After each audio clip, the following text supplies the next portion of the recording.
What's up, YouTube? Today we've landed in Brooklyn, New York, home of Biggie, Bagels, and the Beasties, for the annual Bushwick Collective Block Party and Mural Festival featuring some of the absolute best artists in the entire world.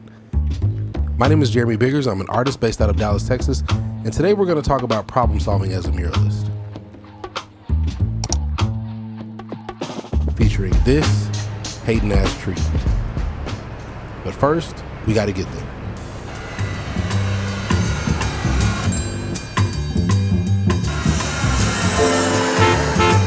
Since my wife and I both were invited to paint this festival, we had to drop our daughter off with family in Virginia and drive up to New York.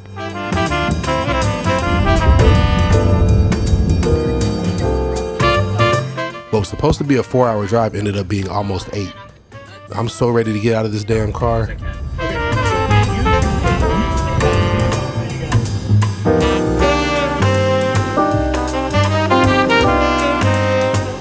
Since we got here later than we wanted, we immediately went out to our wall so we can kind of game plan and get a lay of the land. This is Joe, founder of the Bushwick Collective and honestly one of my favorite people in the world. I love Joe. After seeing my wall in person, I realized it was a little bit bigger than I expected and I needed to get started immediately. So we went back to HQ to grab paint, only to realize almost none of the 150 cans that I ordered were there. Like, none of them. So we decided that was a problem for future us to solve, and we went back to the hotel.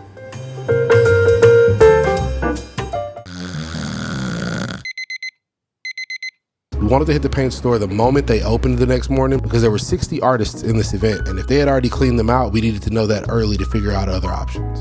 Shout out to Lowbrow, they had everything we needed and we were stressing for nothing. Speaking of stress, you haven't known stress until you've had to drive a lift this slow in the middle of the road holding up traffic in New York.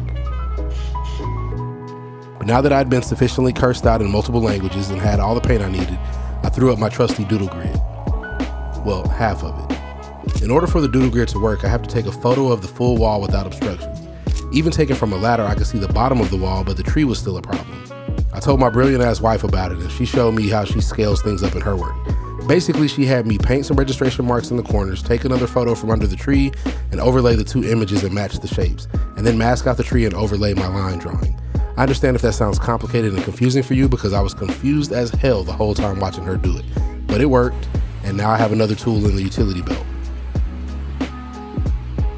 Now that the sketch was up, I could start actually painting. It's a good practice to buff the wall before going over someone else's work to show respect, but since the wall was so large and I was short on time, I made the decision to go right in without buffing since all the artists understand that's what this event is.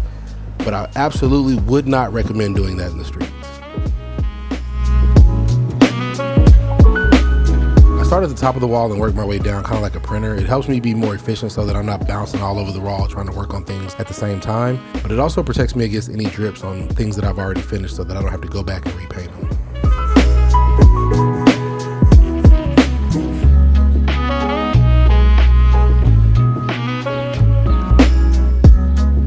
It was time for a break, so I went to go check on my wife's progress on her wall, and of course she was absolutely killing that shit.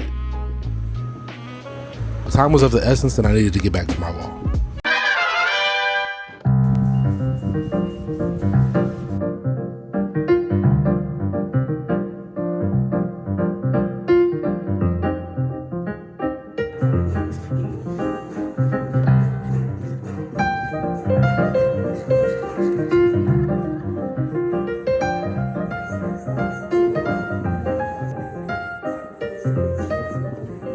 As I wrapped up my day, I felt the early stages of sick setting in and I was like, oh no, you can't be serious. But I couldn't tell if it was just exhaustion or if I was actually getting sick. So I tried to finish as much of the wall as possible just in case I was sick the next day, since it was going to be my final day of painting. And I was going to have to paint sick or not to meet the deadline.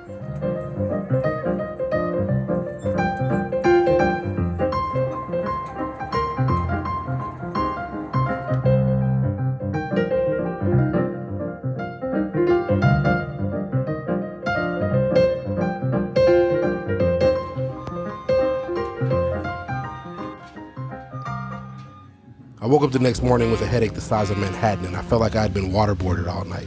My allergies were kicking my ass. Being sick in New York sucks.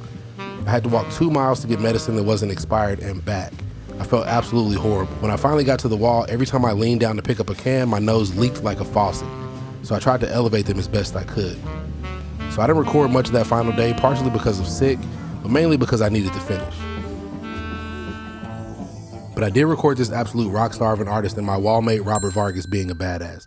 He came down off his wall just to play the guitar and went back up to keep painting. Robert is such a vibe and brings the party wherever he goes. Go check out his work. Somehow, despite all these hurdles, I finished on time. And I think that's the nature of being a muralist, is you just keep getting hit with the most random of things and you have to figure out ways to get through them, get around them so you can finish.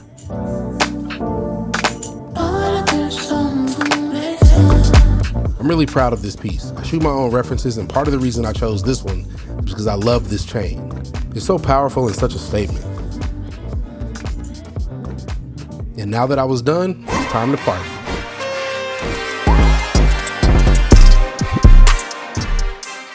Which for me meant walking around checking out what other artists were working on. I'm kind of mad my wall kept me super busy the whole week and I didn't get to hang out with the other artists as much as I wanted. I didn't even get to see all the walls.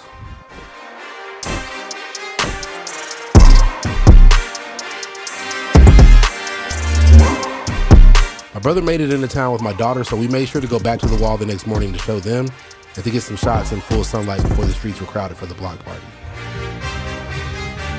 We were there a little bit early and I still wasn't feeling 100%, so we didn't stick around. But this is what it ended up looking like. It was my daughter's first time in New York, so we went and did some touristy things before heading back to the hotel.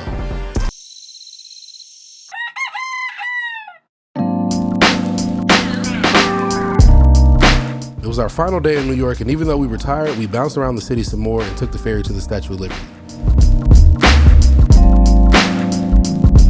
I've been to New York more times than I can count, but the Statue of Liberty was the only touristy thing that I still hadn't done.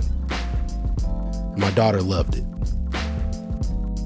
This week was long as hell and my wife just wanted to go back to the hotel and chill, but I had one more stop. I started doing this thing a few years ago where if there's a game in the city that I'm working in, I buy the cheapest ticket and go. Just so happens the Liberty were playing Caitlin Clark and the Fever in half an hour, and I figured, why not? I grew up a huge basketball fan and my goal is to make it to a game at all 29 NBA arenas. I guess now I need to add the WNBA arenas too. So check out my photo recap of the trip. If you like this kind of content, make sure you like and subscribe here on YouTube and hit that bell so that you're notified every single time that I post. And remember to ask yourself, what have I done today to help me live my dreams tomorrow? I'll see you guys on the next one.